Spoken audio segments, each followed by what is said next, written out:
going to talk about God our Father, and we're going to talk about coming up higher. Coming up higher. I got this weird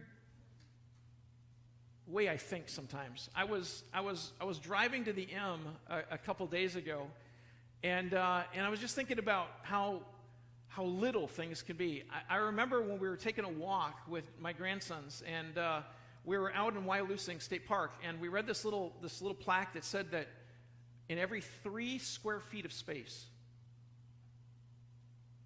guess how many spiders there are? 100. Minimum. Outside.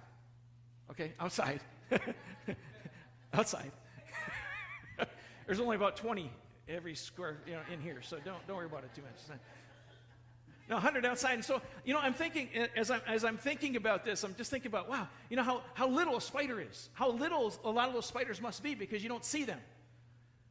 And then, you go, wow, how big, this is my weird thinking, how big we must seem like to a spider.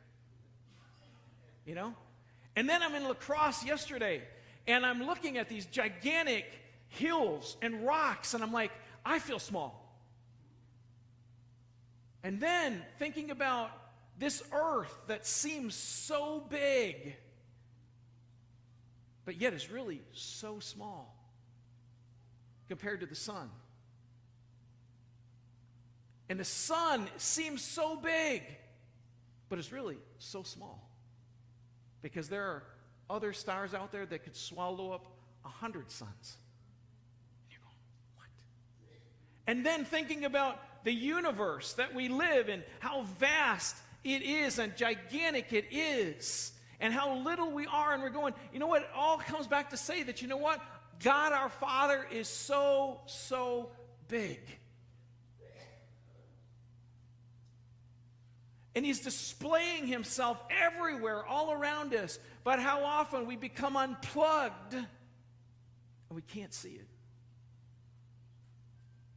And our resurrection day comes when, the resurrection Christ in us. And we go, we learn to stay plugged in. We learn to stay connected to him, living in faith.